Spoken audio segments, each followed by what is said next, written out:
Good afternoon, everyone, and welcome to Fridays with Keenan's Cutting Edge.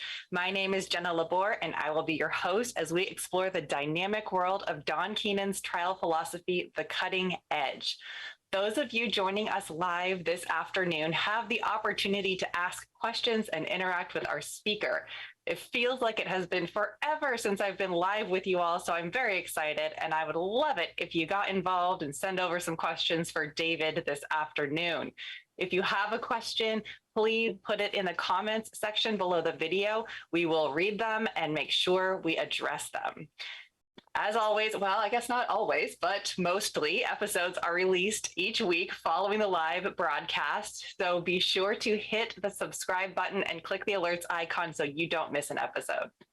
So today we have David Stradley with us to talk about a few different topics. We're going to go through focus groups, some depositions, topics, and things like that, and some openings, maybe if we have some time for it, some tips on openings. David's coming from us out of the Carolinas, I believe the North Carolina, if I'm to be specific, where he practices law. He's also KTI faculty and has been a referring attorney. So with such an impressive resume, you're going to want to listen to what David has to say today. David, please share with us your insight into these topics. Let's chat for an hour about all you know and all you're willing to share with us. Well, thank you, Jenna. Proud to be here. Honored to participate, and glad to chat with you and hopefully get some questions from the audience. So I started thinking about what I wanted to talk about today, and I said, well, I've been around this Don Keenan guy for quite a while now, and at some point I started thinking, how can I make my resume look more like Don Keenan's resume? Mm-hmm. And I said, it's a little too late to go join the Marine Corps, mm-hmm. and it's a little too late to start, trying big cases as a puppy lawyer. Mm-hmm. So what is it that I can do? What is it that sets him apart that maybe I can emulate and try to become more like Papa Don, at least in terms of my outcomes. And what I settled on, because, there's lots of successful trial lawyers, not very many as successful as Don, but there are a number of successful trial lawyers out there. And I'm, in talking with Papa Don and watching him over the years, I said, what is it that sets him apart? At least what is it that sets him apart that maybe I can do? And the answer that I kept coming back to is focus groups. Don was one of the first plaintiffs lawyers to do focus groups. And I'm sure one of the first, maybe the first to commit to them in a big way. And he's put, colleges out there to teach us how to do them. And I thought, well, that's huge. And so we do a lot of focus groups. I mean, we do a ton of them. In fact, I was meeting with a lawyer the other day, very fine lawyer here in Raleigh, and about a case. And I said, and we were going to think about working on it together, but it was something that it's a police shooting case. And that's not my wheelhouse. And she was very interested in the case. And I said, well, I think I like it, but all I've seen is we haven't been able to get the body cam video yet. We've seen it, but we can't get a copy of it. And I said, I haven't focus grouped it yet because I don't have the body cam photo. And she said, and this is a very accomplished lawyer, she said, you focus group on intake? I said, yeah, I focus group on intake. Papa Don focus groups on intake. I focus group on intake. And that's not to say, you got to focus group every car wreck case that comes in. I mean, we know generally how car wreck cases go. It's also not to say you shouldn't do focus group cases on car wreck cases, but maybe you don't focus groups on car wreck cases, but maybe you don't have to do one, before you sign it up. So that's one of the huge things that sets Don apart, that not only I can do, you can do, we can all do focus groups. And the importance of them cannot be overstressed, because, and I think you see this, if you ever talk to Don about a case, particularly about a new case. Papa Don, I got this case came in. What do you think about this? What do you think about that? He may give you a thought or two, but he's gonna temper it real quick with saying, I don't get a vote. And because only the focus group gets a vote. And if Don, with all his experience, doesn't get a vote, then I daggone sure don't get a vote. It's incredibly important to do these. We all, I assume everybody on this, listen to this podcast, they're either lawyers or they're masochists, or they wouldn't be listening to this podcast. Hey, we're pretty fun. We're pretty all right. Inspire some folks to become lawyers because of how fun we are. Maybe. Okay. All right. Oh, fair enough. Fair enough. We're pretty fun crowd. We all, because we're all lawyers, we all suffer from law school brain damage, right? I mean, you go to law school, you never think like a non-lawyer again. You have law school brain damage, and as Don says, if you want to know something about your case, the last person you need to ask is another lawyer. Because, I mean, look, if you want to know whether your case is going to make it past summary judgment, go ask a lawyer that. But if you want to know what a jury's going to do with your case, the last person you need to ask is a lawyer. I don't care how experienced they are. Because if Don Keenan says he doesn't know what they're going to do with the case, then nobody else knows either. So, so why do we focus group cases on intake? And the real reason to that, the summary reason on that is you don't know what you don't know. You got a new case, particularly if it's a new set of facts. Like I said, if it's a car wreck case, okay. But if it's something that's not extremely familiar to you, and you don't know a whole lot about it, you need to focus group it, and that's any medical malpractice case, and for that matter, any case that you're going to have a significant investment of time or money into needs to be focus grouped on very soon after you take the case in. Even if it's a tractor trailer case that is solid, you need to focus group it and find out, is it as good as you think it is? Is there some negative attribution lurking in that case that you haven't seen? What is it that you don't know? I mean, in a medical malpractice case, you don't know what you've got. You don't know whether the codes are going to work. You just don't know what you've got until you at least started to focus group. Another thing, when you start focus grouping the case, particularly when you don't know a lot about it, you don't know a ton about the case when it comes in, you're just giving them a narrative or a timeline of the events and getting reactions to what happened. That's a real good time to start figuring out who your bad jurors are going to be. Because if you've got 6 or 8 people on a focus group, and I don't like to have many more than that. I mean, I know some people probably differ on that. I don't like to go much over 8. Yeah, I agree, especially with Zoom. Yeah, but particularly with Zoom, I don't like to go much over 8. But if you got 6 folks who are like strong for you, and you got 2 people over here who are not getting on the wagon, you got to, it's a pretty good place to start with, okay, well, what is it about those 2 people that, what is it about them? How did they respond in voir dire? What is it about them that they don't like this case, causes them not to like this case? And it could just be something, they could just be weird, right? I mean, it could just be, something weird about them. But more likely than not, there's something in their background that's somewhat widespread that other people in your actual jury pool might share, that you can identify. And you're not going to be able to identify it with one focus group. But if you keep track of who your negative jurors are, at some point, and you're doing several focus groups on a case, at some point you're going to figure out, hey, young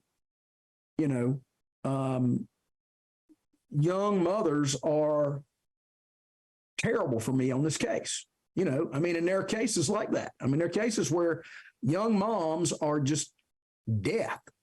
It's always the least, you might think in a kid case, right? Gosh, the young moms are going to be right on my side, and then they're all against you, and you're like, what? Or like with sexual harassment, the women are terrible on a jury. You don't, if you have a female victim, just little things like that, but you only know those things if you do a bunch of focus groups and develop that pattern. That's right. And until you do that, you just don't know. And worse than that, if you have tendencies like I do, which I fight against constantly, you probably think you know. Yeah. But you don't know, which is even more dangerous. And so, that's key. And so, every focus group you do on a case is good for identifying the people who are not going to respond favorably to your case. And why not start early? Why not start on that from the very beginning? Another thing we talk about in the edge is trying the lie. If you have a lie in your case, you try the lie. But the problem is that I've seen is a lot of times lawyers, myself included, think they have a lie, and you put it in front of a focus group. Focus group doesn't think it's a lie, or they don't think it's important. Yeah, they don't care, right? They don't care. And it's got to be a lie they care about. And so you don't know if you have a lie in your case until, Bubba tells you you've got a lie. That's when you know you've got it. And so, you gotta do them to know that. And the sooner you find out, the better off you are. I saw a listserv post earlier today, and I know we don't disclose listserv posts, but it was talking about getting somebody else to do one of the things in passing was I got somebody else to do a focus group for me on my case. And hey, that may work for you. But I'm gonna make an argument as to why we all ought to be doing our own focus groups. And it doesn't mean you have to do every one of them, but maybe somebody in somebody in your firm does a case, and you don't have to do them all. But if you're not doing your own focus groups, you're really cheating yourself out of a good opportunity to interact with jurors or prospective jurors. So my practice is catastrophic injury cases, insurance bad faith, and a small number, very small, like 1, 2 consumer class action type things. And so I do not get to try very many cases because bad faith cases, for example, if you do the discovery right, they're going to buy the case out from under you 99 times out of 100. If you did the case selection right and you did the discovery right, they're going to buy it from you. Catastrophic injury cases, you probably know as well, if you do the case right, they're probably going to try to buy it from you. It's the rare case that you get to try. I got to try one a couple of weeks ago, turned out pretty good. But we don't get in the courtroom all that often. And so maybe if you're the kind of person who's in the courtroom, multiple times a year or, something like that, you don't need the practice with the focus group like I do. But, you do these focus groups, you do the voir dire in the focus group, and then you debrief folks. You're getting some really, really, really good voir dire practice. I practice in a jurisdiction where we get to pick juries. We spent a day picking a jury for a case that was 4 days total. And so that's pretty nice. I know a lot of folks don't have that luxury. And before I started doing focus groups, well, most people who know me will tell you that I'm, a lack of self-confidence is not one of my problems. But I will tell you that every time before I started doing a lot of focus groups, every time I stepped into a courtroom to start doing voir dire, I was quite nervous. And, 2 weeks ago, going to pick a jury, and, it was just like talking to somebody on a Friday afternoon in a focus group, and because you do it all, you just do it all the time. You don't do a full-blown voir dire in every focus group. Obviously, you don't have time for that. But it was quite natural, quite easy. If you take the voir dire class and the steps, they're quite easy to execute because you're in the habit of doing it. And there's just not. I'm unaware of any other way to get that kind of experience other than going and trying cases. And, trials are expensive. Trials take a long time. Trials take a lot of work. The focus group gives you a lot of really, really good experience interacting with jurors, talking about, issues like you're going to be talking about in voir dire, generating crosstalk between jurors, which is always the hardest thing to do. Yeah. Other than spotting the rats, which can be hard to do. But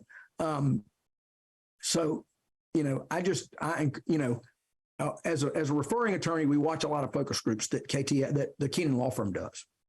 And it is a rare focus group that you watch the voir dire and then you watch the debrief of the case.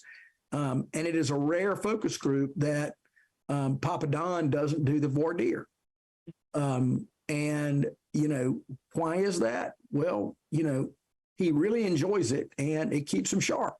So that has, the folks that work with me have figured out that, you're probably not going to get a lot of chances to do voir dire in the focus group if David's in the office on focus group days, because he's going to want to do that.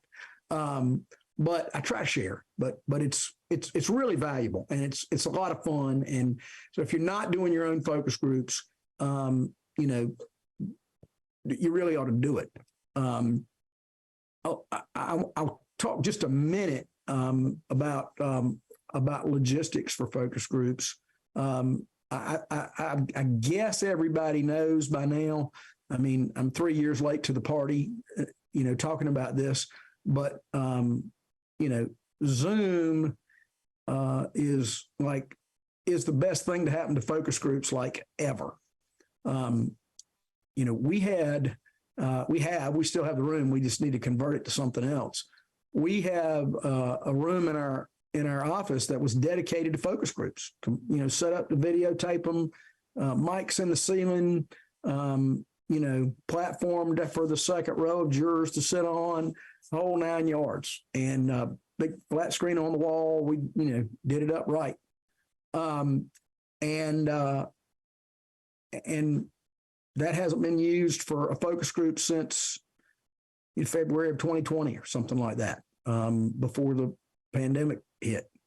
And I don't have any plans to ever use it again. I kept thinking that, we'll get back to live focus groups and, eventually we'll get back to in-person and don't get me wrong. I think there's some advantage to doing it. It's just, I'm not sure the juice is worth the squeeze compared to Zoom. You get to fish for participants in so much bigger a pond than you do when you're doing them in person. You have to pay them more because they have to drive to your office and drive home. Now, a very real concern is you got strangers you got 6 or 8 strangers in your office one or two of whom may have COVID. So it's hard to, it's hard to get back, for me, to get back doing that. Not critical of anybody who chooses to do it otherwise, but it's hard for us to get back to it. And so we can recruit from across the country. And if you think that a particular venue is important, they really aren't terribly important, we don't think. But if for some reason you think a particular venue is important, you can recruit from that venue, and instead of having to, get in your car and drive across the state and rent a hotel conference room, you can just recruit from that venue or from right around. Maybe it's a small county. We have a lot of, we have 100 counties in North Carolina. So that's a lot of counties we're a medium-sized state. That's a lot of counties. So we have some real small counties. And if you got a case pending in a real small county, you probably don't want to do pull your focus group participants from that county. Just too big a chance of them showing up on a jury veneering. But you can go to counties, you can recruit from counties around that are going to be demographically similar to your venue and do it that way. Works great on Zoom. Like I say, we pay them a little bit less than we used to pay people who were in person for the same amount of time. Zoom works fantastic. We have there's about 4 or 5 firms that have kind of gone together and formed a little collaborative. And one of the lawyers, paralegals, has agreed to do our recruiting and manage that kind of stuff for us. And we pay her by the focus group. And she handles, I say, hey, I want to do a focus group next Friday afternoon. And she says, yeah, I can cover that. Or how about Thursday? And all I do is show up and I've got my people on the screen and I'm ready to go. So, and I encourage folks to, get together with other Edge lawyers, and they don't even have to be in your state, or you're certainly not to be in your town. I mean, Jenna, you and I could, we could, if I'm doing a 4-hour focus group, you and I could split it. I mean, because it doesn't matter where folks are from. I tend to work on a small number of cases at a time, so I might not be able to fill up 4 hours of a focus group because I don't want to, I may have multiple issues in the same case I need to focus group, but I don't want to do those with the same group. So I may not need 4 hours. And so you get up with some of your buddies or put out on a listserv, hey, I'm doing a focus group next Thursday. It's 4 hours. I only need 2. Anybody need 2 hours of focus group time? Here's the cost. And anytime we do this, we don't mark it up. We just, this is what it's cost, reimburse me for my out of pocket. And so, it's so easy to do these now, that, it's really, really just super easy. Easy to record them. We're recording this. Record your focus group the same way.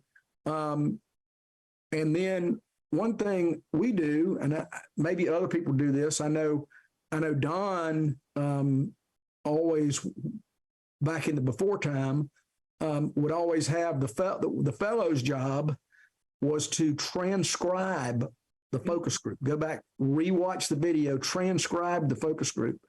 Talk about the salt mines. I mean, that's God. That's torture. That is like torture, right? Well, now I download the video from Zoom. I upload it to this outfit called Sonix.ai, Sonix.ai. There's a bunch of different transcription, these online transcription outfits. That's the one we happen to like the best. upload the video file there in about 15 or 20 minutes. It has processed it and transcribed it. I have a paralegal log into it. It's got the video, it's got the transcript, and you can edit it. And you click anywhere in the transcript and it goes right there to the video. It flags the words it's not sure about, and they can edit it, and they put in the names of the people who are talking. And, maybe an hour and a half of paralegal work, you've got, 2 or 3 hours worth of focus group transcribed, and you've got it right there. And as Papa Don says, the spoken word, it flies away. The written word is here to stay. You've got your focus group. You can do your memo. You can paste your screenshot of your participants in the memo. There you've got your focus group memorialized. So technology is wonderful. And the Sonics outfit, I mean, I don't know how much it costs, but it's like nothing. One more little tip I'll give folks. So then I take now I have a transcript file, which I can get in any kind of different, I can get a text file, I can get a Word document, whatever.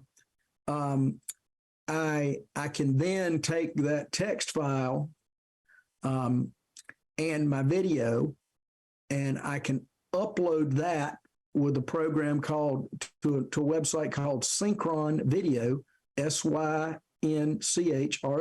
video.com. And that's who I use to sync my depositions. Upload a transcript, upload the video file, it syncs. Do the same thing with a focus group transcript. That way, if I need to make a clip for a mediation or something like that, a focus group clip, I can just, I can make a focus group clip in about, 2 minutes. I mean, and it's done. And I'm not doing a bunch of video editing and all that crap. I just, bang, bang, bang. And that's cheap. That's like $12 an hour for syncing it. And I don't know how much the Sonics is, but it's not expensive either. So, very cheap to do all this stuff. And you've got great work product that you come out with. Let's see. So I think that's what I had to say about what I wanted to say about focus groups. Happy to answer any questions if any have come in. If not, I'll move on to. Oh no, I did leave one thing out about focus groups. And you learn this if you take the course, but and I hope everybody either has taken it or will take it soon. Is the emotion question. On a scale of 1 to 10, how much do you care about what happened in this case after they've heard about the case? Where 1 is, I don't care at all, and 10 is my hair's on fire. And that is that one question will give you more insight into whether you've got a good case or not, than any other question. Now, if you focus group it once and it fizzles and nobody cares, don't give up on the case. You don't want to win the first focus group, but that does tell you, hey, there's something. What do I need to change about this? How do I need to change the way I present this? And then focus group it again, and hopefully you'll get a 7, 8. On your average, will be 7, 8, something like that. And then you've got something that you can run with. So I love that question, and it is in a lot of ways the most important question if you're going to be doing focus groups. Absolutely. I mean, I used to think you have the law and you have the facts and you have a case. That is not true. And I've been burned because of that. I thought, listen, we have the law, we have the facts. This person is liable, or this company is liable, and people don't, jurors do not operate that way. They do not. And that's my lawyer brain, right? Law plus facts equals case. And it's just not true. And of course, that's what the black hats want to do is, law plus facts equals no case and suck out all that emotion. I did want to just mention one thing for people who are either new to focus groups or aren't quite sure how they're done. Pair up with somebody else or have maybe an edge lawyer do your case. One thing you want to make sure you're doing in your focus groups is being completely neutral or not really advocating for your case, because you don't want to get in there, present the facts in a way that's favorable to you, win your focus group and be like, booyah, I've got a good case.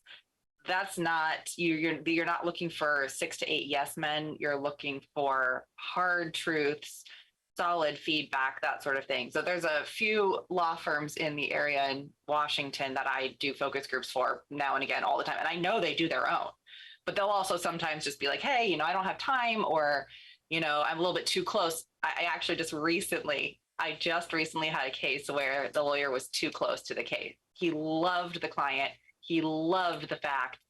And we put it in front of focus group and they tore it to pieces. And it was hard. It was very, very hard. But I got the sense also that maybe others in his firm are kind of like, hey, we need somebody else to kind of put this in front of a group so that you can see what, just maybe the downsides are. So I absolutely agree. Do your own focus groups to the extent that you can. Another thing to remember is there are a million different types of focus groups. Well, maybe not a million, but there are a lot of them. And so when we say focus group your case, that is a wide open, or I guess it's wide open terrain. There are, voir dire focus groups. There are narrative focus groups. There are all kinds of, visual focus groups. You're focus grouping a lot of different things. So maybe you feel like you want to get in there and do a focus group where you're testing your voir dire questions. I had the exact same experience you did, David, in a trial I had recently where I walked into voir dire and I was like, wow, this is just like a focus group. It feels so natural and great because I do my own focus groups. So I just want to point a couple of those things out in case folks are like, I want to do my own, but I'm too afraid or not sure, or maybe I'm a little too close to my case. And a good way to do that is to share, like David mentioned, with another group, have another lawyer present your facts, or at least kind of review maybe your facts to make sure that they're neutral, that you're presenting and not skewed in your own way, and then get through it that way. One other thing I also wanted to mention is in doing an early focus group, you can ask people what else they want to know. So that will really help you with formulating some of your discovery, or if you know that that's not something you're ever going to get, it's something to consider, whether either you present the facts differently or possibly dump the case, who knows. So yes, other than that, awesome on focus groups. What else you got for us, David? Well, I agree 100% with all that. The other thing I would just add is, sign up for, if people are new to focus group, and sign up for the KTI focus group college. Yep, absolutely. That's going to teach you the basics of how to do these and get you in the habit of doing them. And that's another thing that's not a bad idea. This is unfortunately in the category of do as I say, not as I do. But we were real good before the pandemic around here because we had this collaborative group of, I don't know, 4 or 5 firms. Mm-hmm. We had a focus group every Friday afternoon, every Friday. Wow. Keenan Law Firm does a focus group every week. I wish I could be that disciplined. But we had 4 or 5 law firms, and we did one every Friday. Now, I might not have anything. They're always done at my office because I was the one that had the room, but I may not have any. I may not be presenting any cases, today. And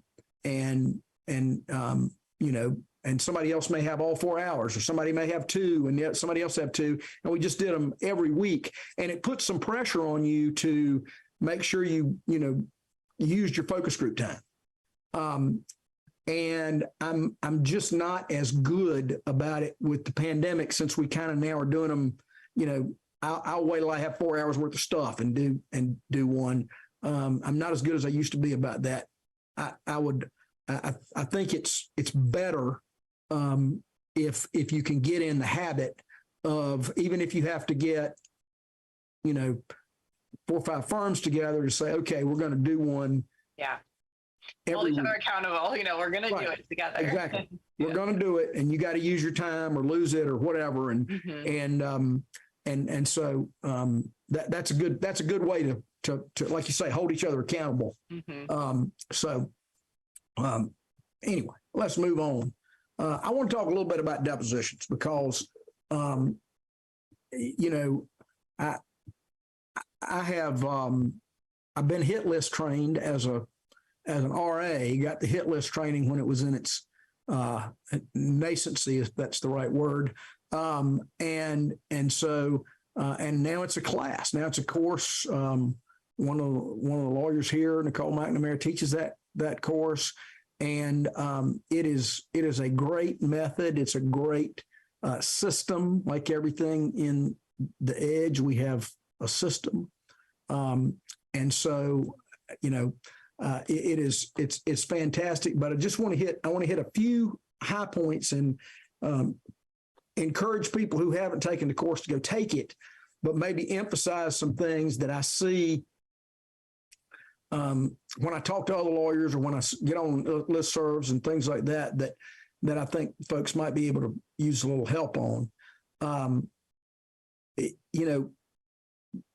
I think I've always been somewhat focused in the way I took depositions, but the hit list system really made me focus on it. And so what is this hit list system? I'm obviously not going to give you the course here today. We don't have time for that. But the notion is that you're going to walk into your deposition with a list of 10, 15, maybe fewer hits, things that you want to get established in that deposition. And that's your agenda. That's what you're going to do. And you're not going to go digging around, poking around, turning over rocks, asking a bunch of preliminary BS questions, that like we used to do in depositions. There's a lot of things wrong with doing that. Look, if you're getting paid by the hour, that's fantastic. That's billable time. That's what one wise person once referred to as risk-free billable time, which is a defense lawyer's dream, right? Nothing bad's going to happen. I get to bill some time. If you're a plaintiff's lawyer, that's the opposite, because every minute you spend in a deposition, you're racking up court reporter bills, you're racking up a videographer bill, and you're generating transcript that you're going to have to be responsible for at trial, that you're going to have to go review and sort through to find the nuggets that are in there. And so, I want like deposition concentrate. When I go back to start reviewing for trial, I want that deposition to just be chock full of just hit. And look, if I can go into a medical malpractice case and depose the defendant in an hour and a half, that's a huge victory for me. I mean, personal victory, not winning the case, but that's great, because that means I knew what I wanted. I went and got it, and I got out. And so that's how we all ought to be taking depositions. It doesn't make sense as a plaintiff lawyer who's getting paid on a contingency fee to go in and spend 3 or 4 hours taking a 1 or 1.5 hour deposition. And I'll tell you, unless for some reason, and there are some situations where you've got some huge file and you've just got to go through it to make sure you've got everything, or, figure out what happened, or, which is not going to be it's going to be a relatively rare occasion. But there are times when you got to go take a long deposition, and those aren't fun. But by and large, you can take very focused, hit-driven depositions and get in and out in under 2 hours in pretty much any deposition, and which is very which is important. It makes your life a lot more pleasant. Now, you're going to spend a lot of time getting ready for that deposition, because you're going to spend a lot of time developing those hits, and that's what you'll learn how to do in the course. But at the end of the day, you will have you'll have a deposition that is really ready to go, that gives you everything you need for your cross exam at trial and for summary judgment and everything else. And it's in a nice, neat, compact package rather than being in 4 volumes, which I have seen when defense lawyers get started talking. Try to be focused, and it just makes your life a lot easier. A couple of other things I'll just point out that you'll learn in the college, the hit list course, is the importance of role play. Role play is important in any time you're going to be going up against a witness that is not friendly to you. And role play can be important in prepping your client for deposition. I mean, they need to get, one of the pieces of that is, some soft cross exam, and then followed up by some hard cross, the hard questions they're going to get from the other side.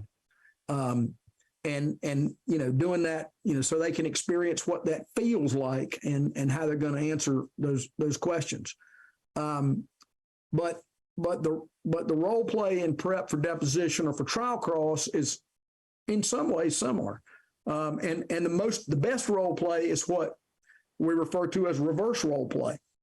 So if I'm going to be cross-examining some witness, and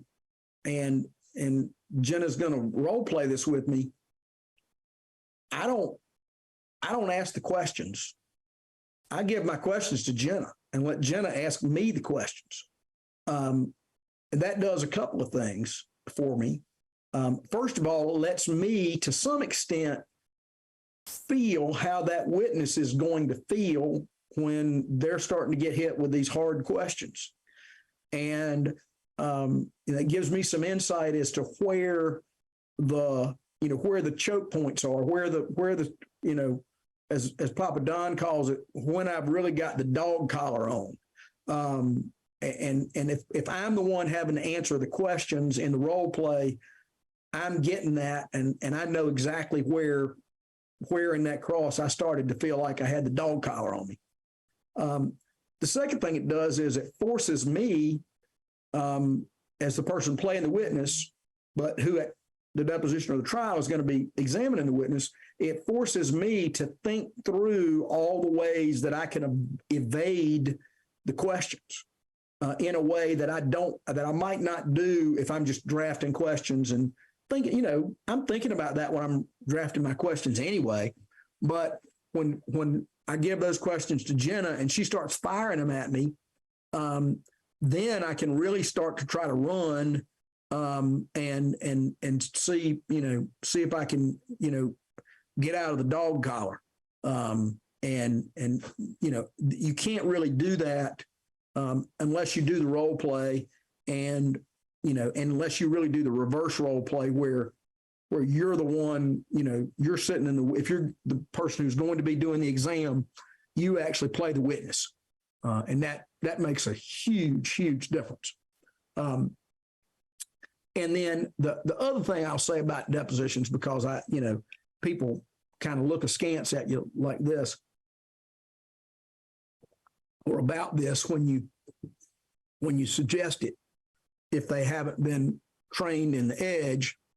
And I know defense lawyers probably look across the table at me, and when I walk into a deposition, I always have a second chair. I always bring a second chair with me to a deposition because that's part of the system. That's the way we're taught to do it. And I know there's the folks, across the table are saying, I thought Stradley was a halfway decent lawyer, but he's always got to bring help to a deposition. He can't take a damn deposition by himself. And they're welcome to think that. The purpose of bringing the second chair has your outline, has your hit list in hand. And it is the second chair's job, whether that second chair is your senior partner or your junior associate or your paralegal. You can bring your paralegal as your second chair. It doesn't necessarily have to be another lawyer. but that person is literally the boss in the deposition. The second chair is the boss in the deposition because the second chair is the one who says, did you get it or not? Did you get the testimony you were trying to get? Did you get the hit? And if you didn't get the hit, it's their job to tell you, and it's your job to listen to them. Like I said, even if it's your paralegal or your junior associate that's saying, hey, David, you didn't get that. And I got that. No, you didn't get that. Okay, I didn't get it. So what do we need to do? I need to go back and go get the hit. If it's gettable. Now, sometimes you have great plans and, the witness is just going off in a completely different direction and you never getting that hit. That's okay. That happens. If you get 70% of your hits, you're doing pretty good. So that can happen. But if you're taking the deposition, you don't get a vote on whether or not you got the hit because you don't know. You're too busy thinking about, you're listening to the answer and you're thinking about the next question. And sometimes you think you got something that you didn't. And if you have never gone back and read a transcript where you thought you just nailed the witness on something, and then you're going back through the transcript and you're like, yeah, you read through it and like, well, I thought I got that. Okay, let me go back through it again. Where's that great answer I got? I swear. I know I got it. It's there. I know it is. Darn court reporter not getting it down. Yeah. It ain't there because you didn't get it. You thought you got it. In the heat of battle, it felt like you got it, but you didn't get it. And you don't know unless you've got a second chair with you who can say, hey, you didn't, sorry, David, you may think you're the greatest thing since sliced bread, but you didn't get that. You didn't get the hit there. And so you need, so it's got to be, as Papa Don says, that the job of the second chair is not to get out the pom-poms and say, rah, rah, rah, what a great job you did. It's their job to tell you, you didn't get it. You didn't do it. Go back and get it again. And so that's a key thing for depositions. The final thing I'll say on depositions. Sometimes we nail our hits. We get them. But we still don't know whether a jury's going to care about those things. The things we got them, who cares? I mean, are they good? Are they good for your case? Do they help your case, hurt your case? Don't move the ball. What do they do?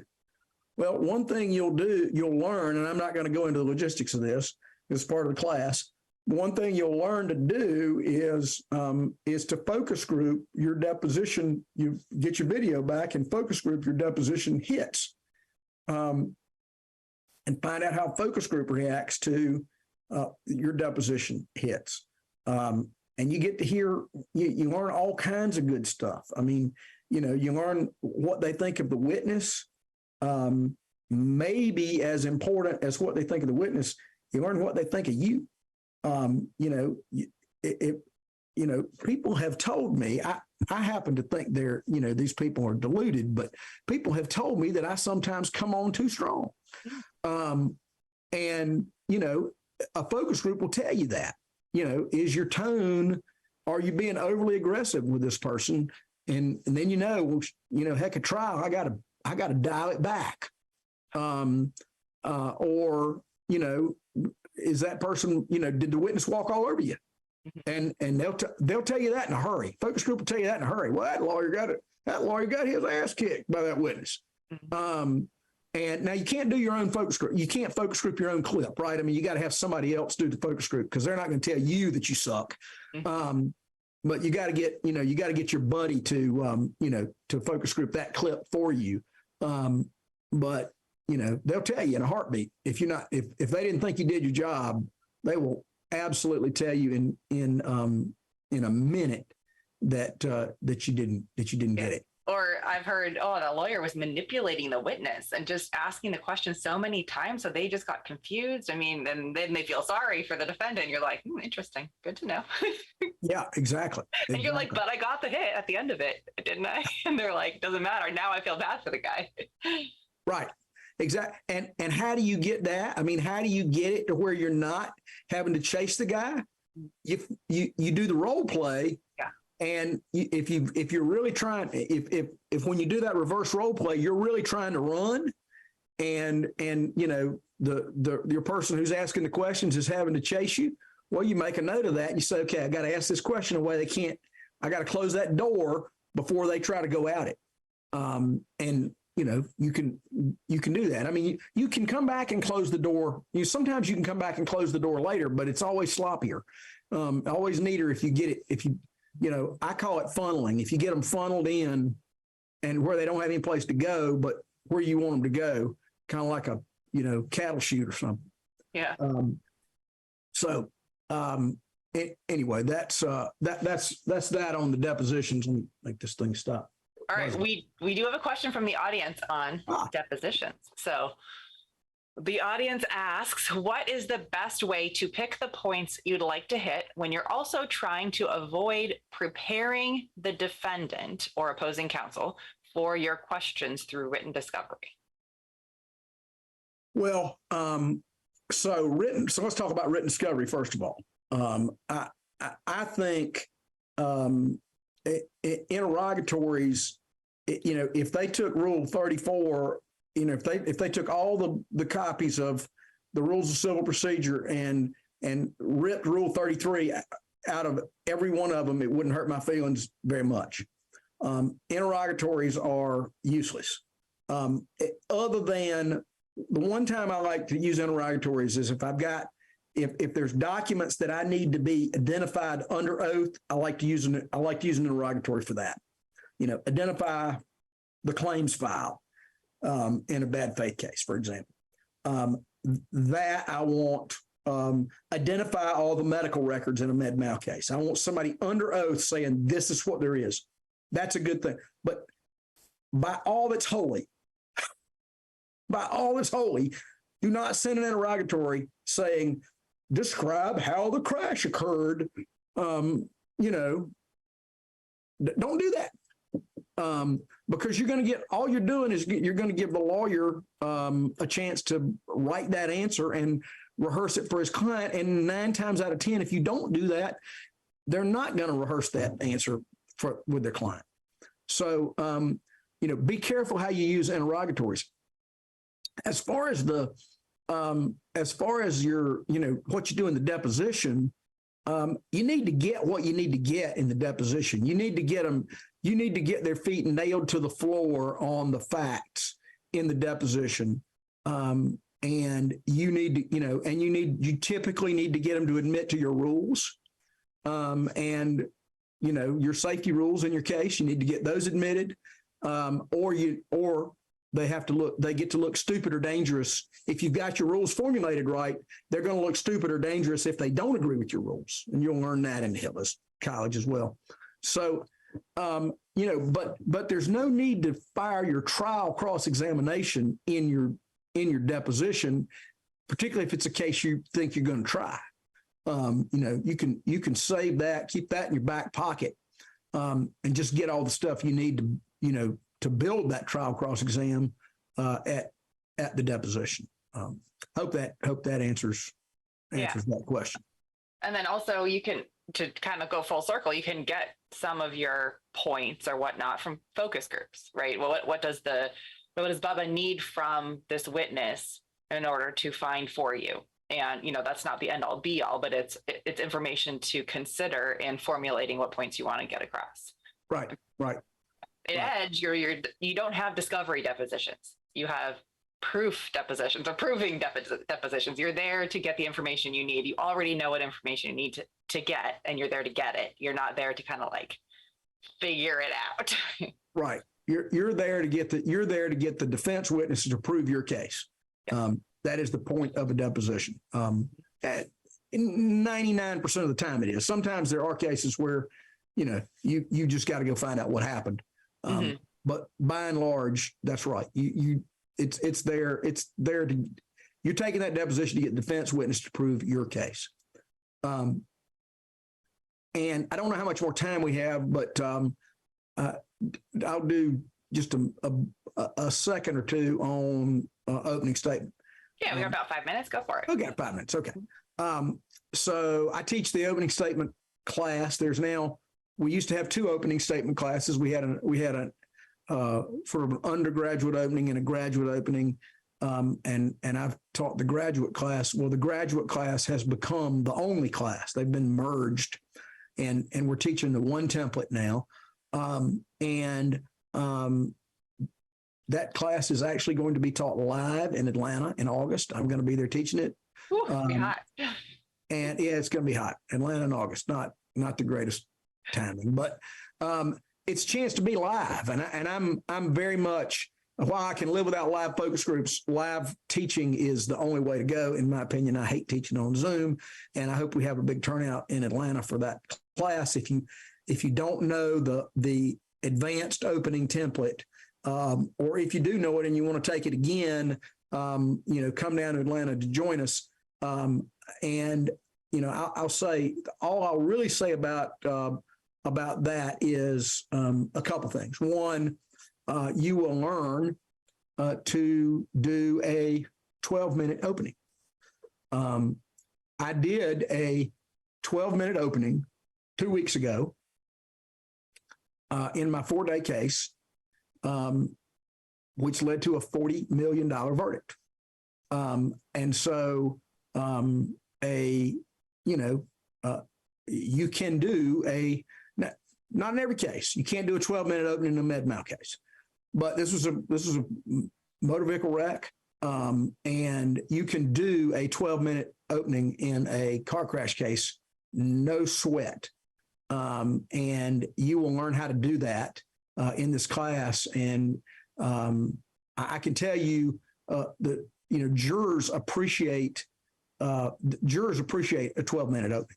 I mean, they're like, okay, fine. This guy he stood up for 10, 12 minutes, told me what I need to know. Boom, let's go. They like that. And it's what they expect. It's what they see on TV. And they don't understand why it takes us so damn long to try a case. They don't understand why, you can start with somebody walking around at the beginning of a 60-minute TV show, well, a 42-minute TV show or whatever. They don't understand how there can be, somebody's walking around at the beginning of that TV show, and, in 42 minutes, they end up dead. The perp, found, arrested, convicted, and tried and convicted in 42 minutes. And they don't understand why we can't do that too. We'll never be able to, but a 12-minute opening is a damn good start.